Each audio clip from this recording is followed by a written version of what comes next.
Filosofía desatada. ¿Qué dirías si te contaran que uno de los filósofos más críticos del nacionalismo y el antisemitismo ha sido vinculado, injustamente, con una de las ideologías más destructivas de la historia?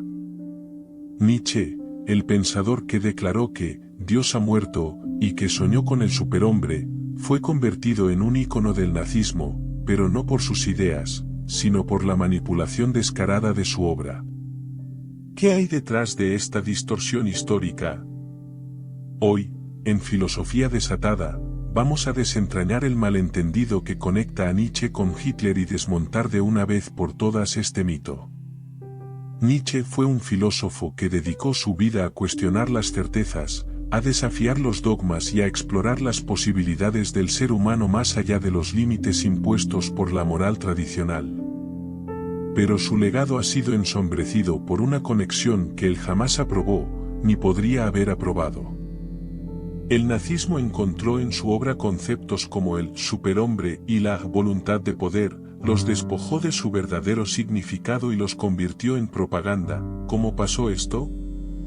¿Cómo es posible que las ideas de un pensador que despreciaba el nacionalismo y el antisemitismo terminaran asociadas al régimen nazi?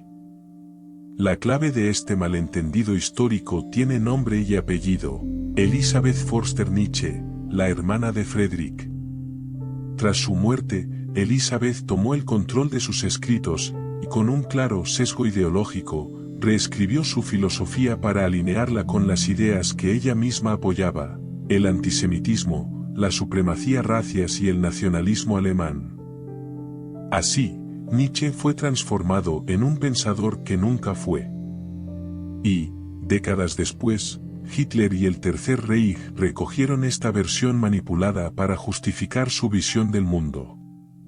En este vídeo, vamos a explorar cómo Nietzsche fue distorsionado, qué significaban realmente sus conceptos más polémicos, y por qué nunca fue un filósofo nazi. Vamos a sumergirnos en sus críticas al nacionalismo, al antisemitismo y a cualquier forma de supremacismo que él consideraba un síntoma de decadencia cultural. Antes de continuar, recuerda que aquí, en Filosofía desatada, no solo analizamos las ideas más fascinantes y controvertidas, sino que también derribamos los mitos que las rodean. Si este contenido te parece interesante, te invito a suscribirte y activar las notificaciones. Así podrás acompañarnos en más exploraciones filosóficas como esta. Ahora sí, ¿estás listo para descubrir cómo una de las mentes más brillantes de la filosofía fue transformada en algo que nunca quiso ser? Comencemos. Pocas figuras han tenido un impacto tan decisivo en la percepción de un filósofo como Elisabeth Förster Nietzsche lo tuvo sobre su hermano Friedrich Nietzsche. A simple vista, podría parecer una hermana dedicada, protectora del legado de su familiar. Sin embargo, una mirada más detenida revela que su papel fue mucho más controvertido. Elisabeth fue, en gran medida, la responsable de moldear una imagen de Nietzsche acorde a sus propias ideas, y más tarde, a las necesidades ideológicas del nacionalsocialismo. Esto no fue un simple acto de mala interpretación, sino una campaña sistemática de manipulación.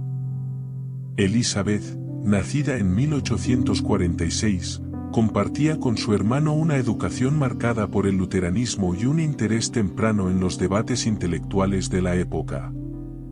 Sin embargo, sus caminos filosóficos no podrían haber sido más diferentes. Mientras Friedrich desarrollaba una filosofía radicalmente crítica con el nacionalismo y cualquier tipo de supremacismo, Elisabeth se adentraba en los círculos ultranacionalistas y antisemitas que florecían en Alemania a finales del siglo XIX.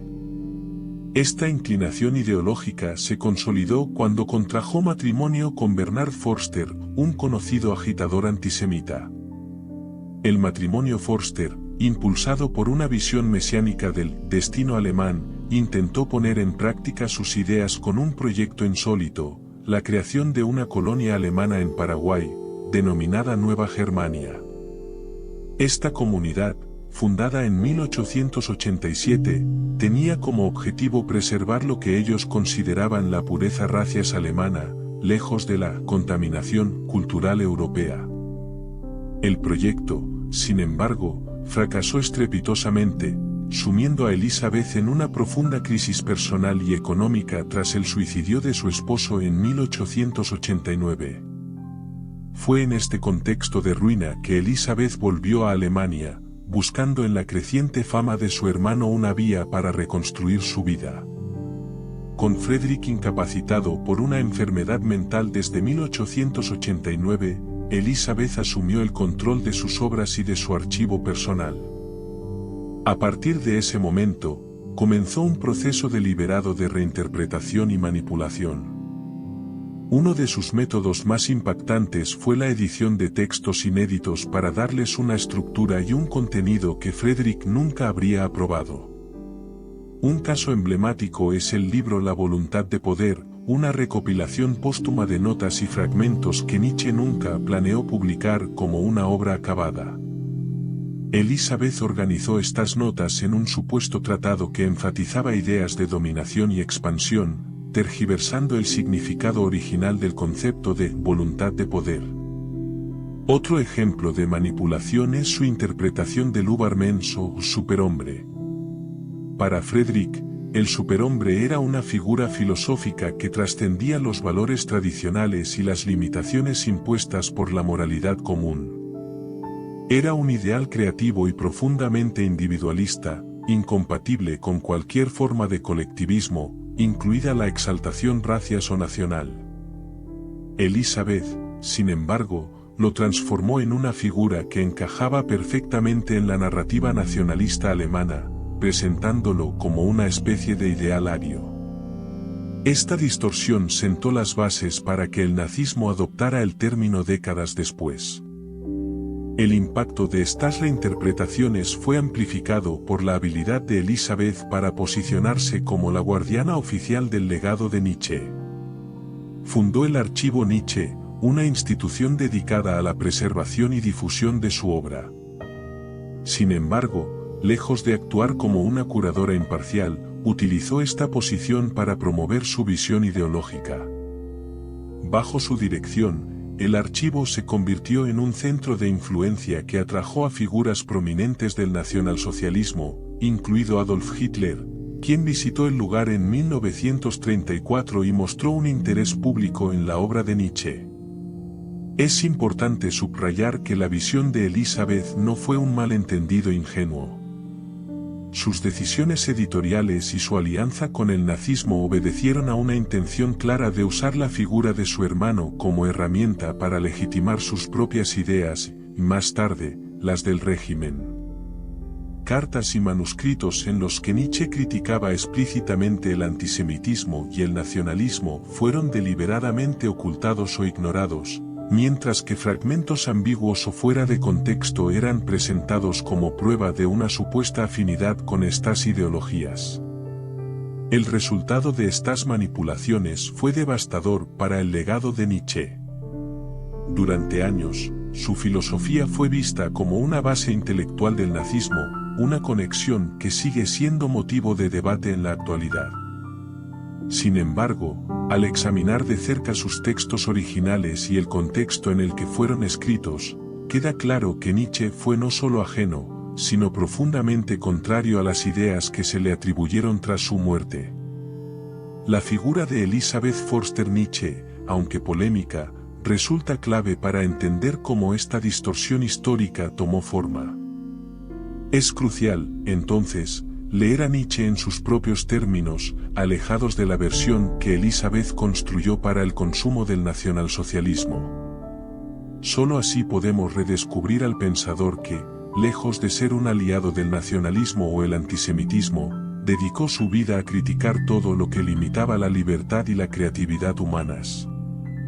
El concepto del Übermensch, o superhombre, es quizá uno de los más emblemáticos, y a la vez más malinterpretados, de la filosofía de Friedrich Nietzsche. En la mente del filósofo alemán, esta idea representaba un ideal profundamente personal y existencial, un ser humano que trasciende las limitaciones de la moralidad tradicional, desafía los dogmas establecidos y se convierte en el creador de sus propios valores. Sin embargo, en manos del nazismo, este concepto fue despojado de su riqueza filosófica y reducido a un símbolo de supremacía racias. Este uso distorsionado no solo contradice el pensamiento de Nietzsche, sino que también pone de manifiesto el peligro de manipular ideas complejas para fines ideológicos. Para entender la idea original del superhombre, debemos partir del núcleo de la filosofía de Nietzsche. En obras como Así habló Zaratustra, Nietzsche describe al Übermensch como un ideal hacia el que la humanidad debería aspirar. No es una descripción de un hombre perfecto ni un ser sobrehumano en el sentido físico, sino una metáfora de alguien capaz de superar los límites impuestos por las normas sociales, religiosas y culturales. El superhombre rechaza la moral del rebaño, la moral convencional que Nietzsche asociaba con el cristianismo y otras formas de pensamiento colectivo, y construye su propia escala de valores, basada en su voluntad de vivir y crear. Este ideal, sin embargo, no tenía ninguna relación con la raza, la nacionalidad o cualquier tipo de colectivismo. Para Nietzsche, el superhombre era una expresión individualista y profundamente personal. La asociación de este concepto con una ideología de supremacía racias, como lo hizo el nazismo, es completamente incompatible con su visión. Nietzsche veía cualquier exaltación de un grupo por encima de otros, ya sea basado en la raza, la nación o la religión, como una forma de decadencia, no de superación. El contraste entre esta idea original y la reinterpretación nazi es evidente.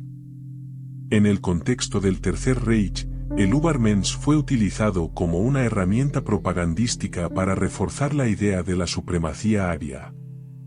Adolf Hitler y sus seguidores presentaron al superhombre como un modelo de pureza racias, fuerza física y dominio sobre los demás. Este concepto, completamente distorsionado, se convirtió en parte de la narrativa que justificaba la exclusión y persecución de aquellos considerados inferiores. Es aquí donde se ve claramente la influencia de la manipulación de Elisabeth Förster Nietzsche, quien ya había reinterpretado las ideas de su hermano para alinearlas con los intereses ultranacionalistas.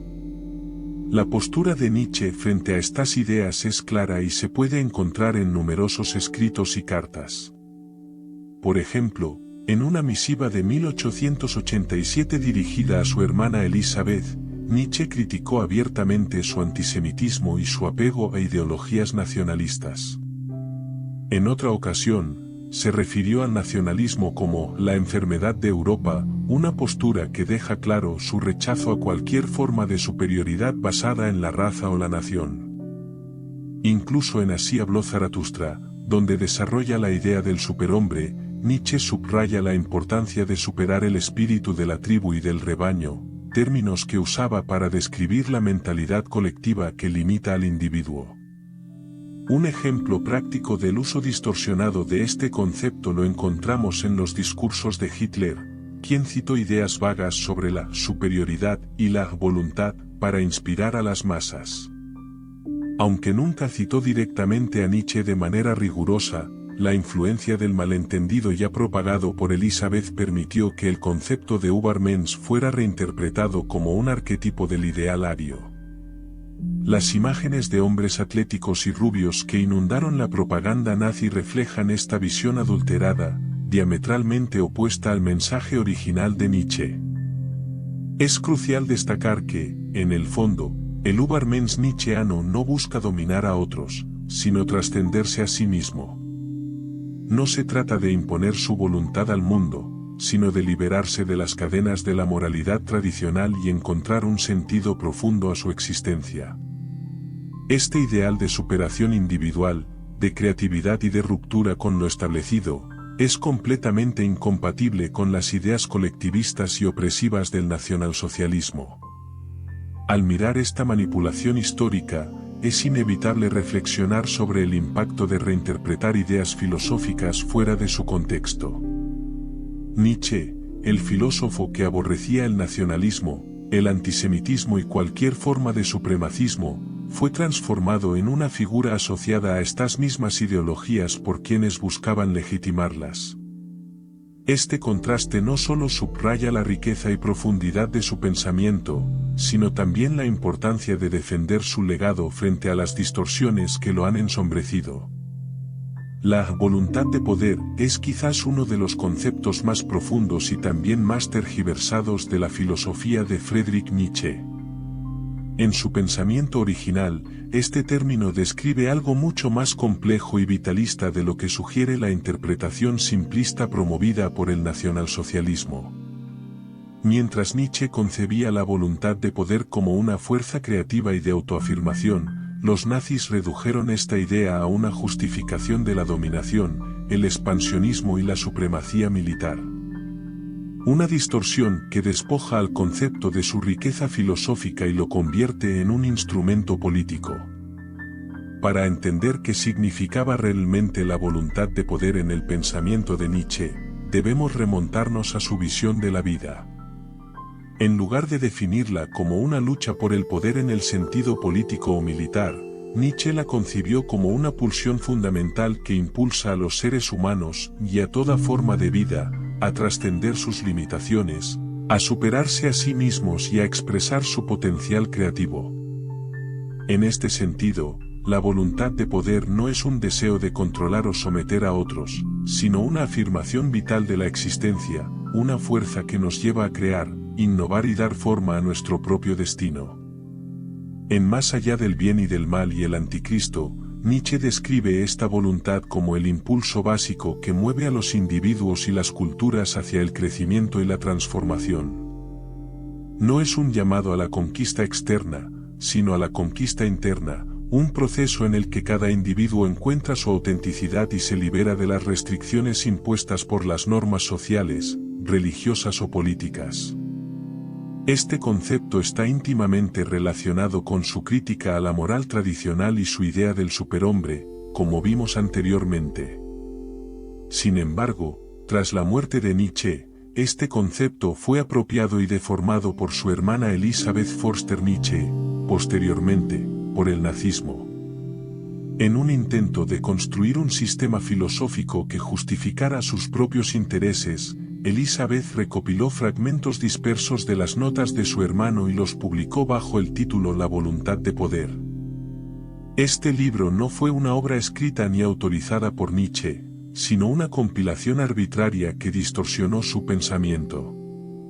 Elisabeth organizó estas notas de manera que enfatizaban ideas de fuerza, lucha y dominación, omitiendo cuidadosamente los pasajes que cuestionaban el nacionalismo, la violencia y el colectivismo. El nazismo encontró en esta versión manipulada un pretexto filosófico para su ideología de expansión y control. La voluntad de poder fue reinterpretada como un principio político y militar, un mandato para que los alemanes ejercieran su derecho natural a dominar a otros pueblos. En los manuales de propaganda nazi, este concepto era presentado como una legitimación de la conquista y el imperialismo, transformándolo en una especie de ley natural de los fuertes sobre los débiles. Este uso distorsionado del término borraba por completo su significado original, que nada tenía que ver con el sometimiento de unos sobre otros. Un ejemplo concreto de esta tergiversación puede observarse en el uso del término en la educación y formación de los cuadros nazis.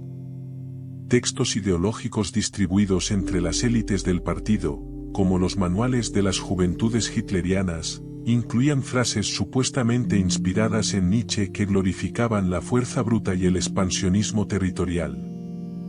Estas frases, extraídas del libro La voluntad de poder editado por Elisabeth, ignoraban deliberadamente las críticas que Nietzsche dirigió contra el nacionalismo, el militarismo y las ideologías colectivistas.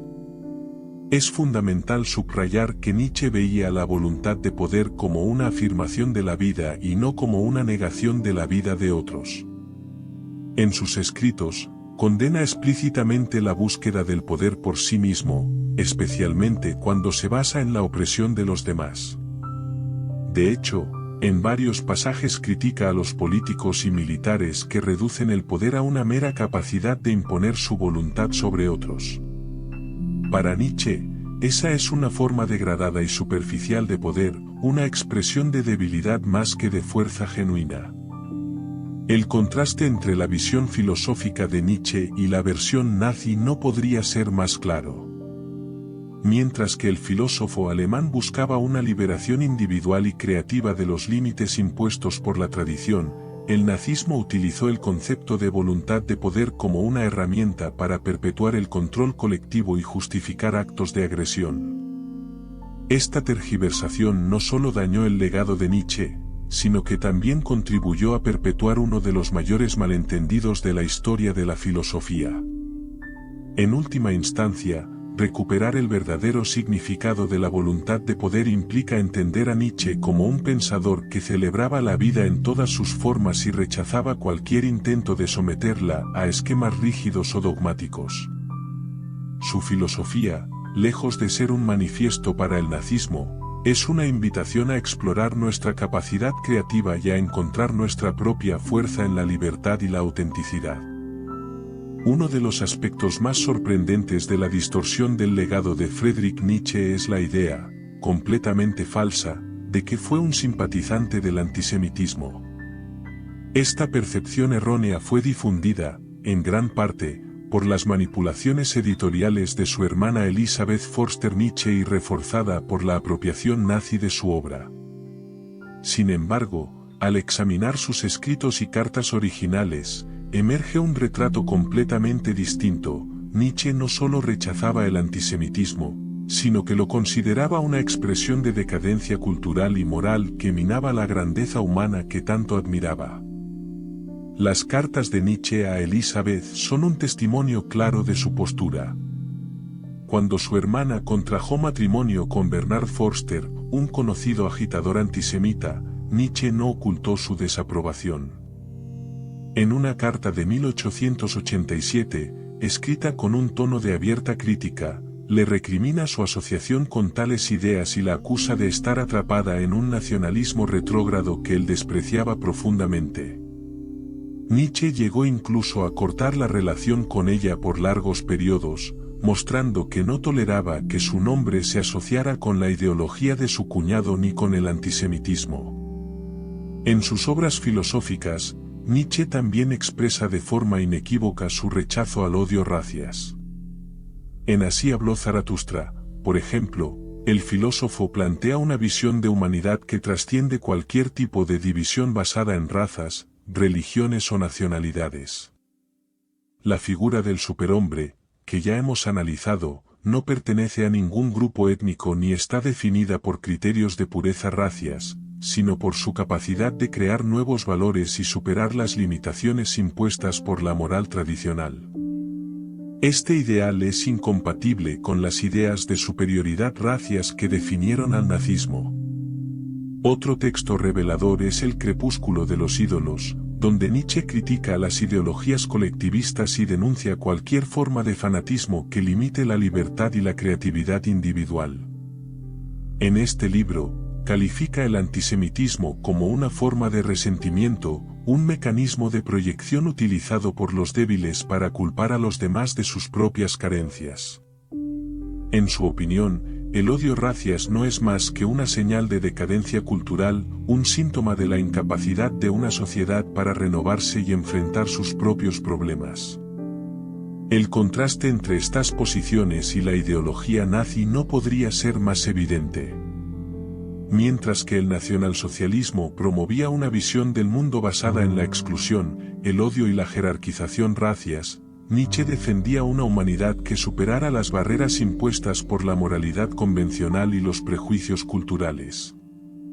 Su visión de una humanidad, más allá del bien y del mal, incluía la liberación de toda forma de tribalismo, ya fuera religioso, nacionalista o racias. Un ejemplo práctico que subraya este contraste es la forma en que los nazis ocultaron o ignoraron deliberadamente los pasajes de Nietzsche que eran incompatibles con su ideología. Mientras se apropiaban de conceptos como la voluntad de poder o el superhombre, evitaban mencionar textos como los ya citados o cartas personales donde Nietzsche descalificaba las ideas de pureza racias y cualquier tipo de exclusión basada en el origen étnico. Este silencio estratégico por parte de los nazis y de Elisabeth fue crucial para construir una imagen falsa de Nietzsche como precursor de sus ideas. Un paralelismo interesante entre su rechazo al antisemitismo y su visión filosófica más amplia es su insistencia en que el progreso humano depende de la superación de los prejuicios y de las ideologías que fomentan la división. Nietzsche concebía a la humanidad como un proceso inacabado, siempre en construcción, y veía cualquier forma de tribalismo como un obstáculo para este desarrollo. En sus propias palabras, la grandeza del hombre está en su puente, no en su meta, una metáfora que alude a la capacidad de cruzar las divisiones y crear algo nuevo. Al entender el contexto completo de sus escritos, queda claro que asociar a Nietzsche con el antisemitismo no solo es incorrecto, sino que contradice los principios fundamentales de su filosofía. Sus críticas al odio racias, al nacionalismo y al colectivismo son pruebas contundentes de que nunca habría apoyado las ideas promovidas por el nazismo. Más bien, estas críticas representan una parte central de su proyecto filosófico, la creación de un nuevo tipo de humanidad, una que trascienda las limitaciones impuestas por las ideologías divisorias y destructivas. Por lo tanto, es fundamental recuperar la verdadera voz de Nietzsche, una voz que denunciaba el antisemitismo como una enfermedad del espíritu y veía en la superación de estos prejuicios la posibilidad de alcanzar una humanidad más libre y creativa. Este Nietzsche, el auténtico, es el que debemos recordar y reivindicar frente a las tergiversaciones del pasado. Cuando se habla de Friedrich Nietzsche y su relación con el nacionalismo alemán, lo primero que debe quedar claro es que su postura fue, en todo momento, radicalmente crítica. Para Nietzsche, el nacionalismo no era una expresión de grandeza, sino una forma de mediocridad colectiva que sacrificaba la creatividad individual en favor de mitos y dogmas que homogenizaban a la sociedad. Su filosofía, centrada en la afirmación personal y la superación de las limitaciones impuestas por la tradición, chocaba frontalmente con las ideas de exaltación nacional que marcaron la Alemania de finales del siglo XIX y que, más tarde, serían llevadas al extremo por el nazismo. Una de las figuras más destacadas contra las que Nietzsche dirigió sus críticas fue Richard Wagner, el célebre compositor alemán, y en su juventud, amigo cercano del filósofo. Wagner no solo encarnaba el nacionalismo romántico que exaltaba los mitos germánicos y la grandeza cultural alemana, sino que también adoptó posturas antisemitas que Nietzsche consideraba insostenibles. Inicialmente, Nietzsche admiraba a Wagner como un innovador artístico, pero con el tiempo se desencantó de su visión ideológica. En textos como El caso Wagner y Nietzsche contra Wagner, dejó clara su oposición a la utilización de la cultura como herramienta para reforzar el orgullo nacional y el odio racias. En sus cartas, Nietzsche también expresó su desprecio por el concepto de orgullo alemán. Lo veía como una forma de autoengaño que impedía a los individuos desarrollar su potencial más allá de las fronteras impuestas por su identidad nacional. En una carta dirigida a su madre y a su hermana, Nietzsche escribió: "La idea de la grandeza alemana no es más que una excusa para la mediocridad, nada tan opuesto al espíritu libre y creativo que busco fomentar". Estas palabras reflejan su creencia en una humanidad que trascienda las limitaciones de la nación, una visión profundamente incompatible con las ideologías que glorificaban la raza y la patria. Una de las frases más emblemáticas de Nietzsche, "Dios ha muerto", es un ejemplo paradigmático de cómo su pensamiento fue malinterpretado y utilizado en contextos que él jamás habría aprobado. En el contexto original, esta declaración no era un llamado al nihilismo o una celebración del vacío, sino un diagnóstico del colapso de los valores tradicionales y una invitación a que la humanidad asumiera la responsabilidad de crear nuevos valores. Sin embargo, El nazismo aprovechó esta frase para justificar la eliminación de sistemas éticos y culturales que no encajaban con su visión del mundo, vaciándola de su verdadero significado filosófico. El rechazo de Nietzsche al nacionalismo alemán no solo era filosófico, sino también cultural. Veía en el mito alemán una construcción artificial que frenaba el progreso y perpetuaba una visión estrecha de la identidad humana. En Más allá del bien y del mal, Nietzsche describió el nacionalismo como la enfermedad de Europa, una fuerza que dividía y limitaba el potencial colectivo de la humanidad. Esta crítica no se limitaba a Alemania, sino que abarcaba a todas las formas de tribalismo y provincialismo que buscaban imponer una identidad colectiva sobre la creatividad individual. El contraste con el uso que el nazismo hizo de su obra no podría ser más marcado. Mientras Nietzsche aspiraba a una humanidad que rompiera las cadenas de la identidad colectiva, el nazismo utilizó conceptos distorsionados de su filosofía para construir un proyecto de exclusión y dominación. Esta contradicción es especialmente evidente en su rechazo a los mitos culturales que el nazismo exaltaba, como la supuesta pureza racias y la grandeza germánica. Para Nietzsche, tales ideas eran el reflejo de una decadencia, no de una grandeza, ya que perpetuaban la dependencia de un pasado idealizado en lugar de fomentar la creación de un futuro auténtico. En última instancia, el rechazo de Nietzsche al nacionalismo y al mito alemán es una extensión de su filosofía más amplia, una filosofía que buscaba liberar al individuo de cualquier forma de autoridad impuesta, ya fuera religiosa, moral o nacional. Sus críticas al orgullo alemán, al nacionalismo romántico de figuras como Wagner y a la exaltación de mitos colectivos subrayan su compromiso con una visión del ser humano que trascienda las barreras artificiales de la identidad y la tradición. Recuperar esta visión es fundamental para entender el verdadero legado de Nietzsche y para desmontar las tergiversaciones que lo han asociado injustamente con ideologías opuestas a sus valores. Lejos de ser un defensor del nacionalismo o del supremacismo, Nietzsche fue uno de sus críticos más incisivos, un pensador que abogaba por una humanidad libre de las limitaciones impuestas por las nociones tradicionales de nación y cultura. Es esta visión, y no las distorsiones posteriores, la que debemos reivindicar. Llegamos al final de este viaje, y si algo queda claro después de todo lo que hemos explorado, es que Friedrich Nietzsche jamás fue un aliado del odio, el fanatismo o la exclusión.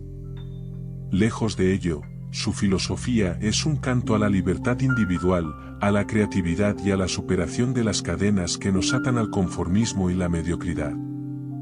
Nietzsche fue un espíritu que soñó con una humanidad más grande, no porque dominara a otros, sino porque sería capaz de crear sus propios valores y trascender los dogmas que nos limitan.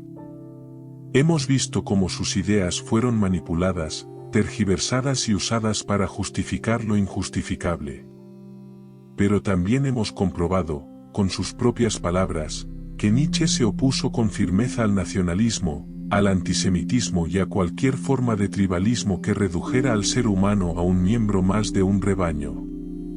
Su voz, aunque muchas veces silenciada o distorsionada, sigue viva en sus textos, invitándonos a pensar, a cuestionar y a atrevernos a ir más allá de las explicaciones fáciles y las interpretaciones interesadas. Si algo nos deja la figura de Nietzsche, es la responsabilidad de leer, de profundizar y de interpretar con rigor. En un mundo lleno de ruido y de manipulaciones, su filosofía nos invita a no conformarnos con los relatos predefinidos, a no aceptar la autoridad de quienes quieren decirnos cómo pensar. Nietzsche nos recuerda que el conocimiento es una conquista personal, una tarea que requiere valentía y honestidad. Nos llama a ser los creadores de nuestro propio sentido, a enfrentarnos a las sombras con luz propia. Así que, si has llegado hasta aquí, te invito a hacer precisamente eso, acercarte a las obras originales de Nietzsche y descubrir por ti mismo a un pensador que no solo cuestionó las bases de su tiempo, sino que sigue desafiándonos hoy. Libros como Más allá del bien y del mal, Así habló Zaratustra o El Anticristo son ventanas a un pensamiento provocador, inspirador, y sobre todo, profundamente humano. Antes de despedirnos, quiero agradecerte por acompañarme en este viaje. En Filosofía Desatada, nos apasiona desentrañar los misterios del pensamiento, desmontar los mitos y reivindicar a los grandes filósofos en toda su complejidad. Si te ha parecido interesante, si te ha despertado curiosidad o si simplemente quieres seguir explorando estas ideas conmigo, te invito a suscribirte al canal y activar las notificaciones. Este es solo un paso más en nuestra búsqueda filosófica, y me encantaría que formaras parte de esta comunidad que no teme cuestionar y aprender. Recuerda, como decía Nietzsche, aquello que no nos mata nos hace más fuertes, y eso aplica también al conocimiento. Cada duda, cada contradicción y cada pregunta nos fortalecen en nuestro camino hacia una comprensión más plena. Sigamos explorando, sigamos cuestionando. Gracias por estar aquí, y hasta el próximo vídeo, donde continuaremos liberando la filosofía de sus cadenas.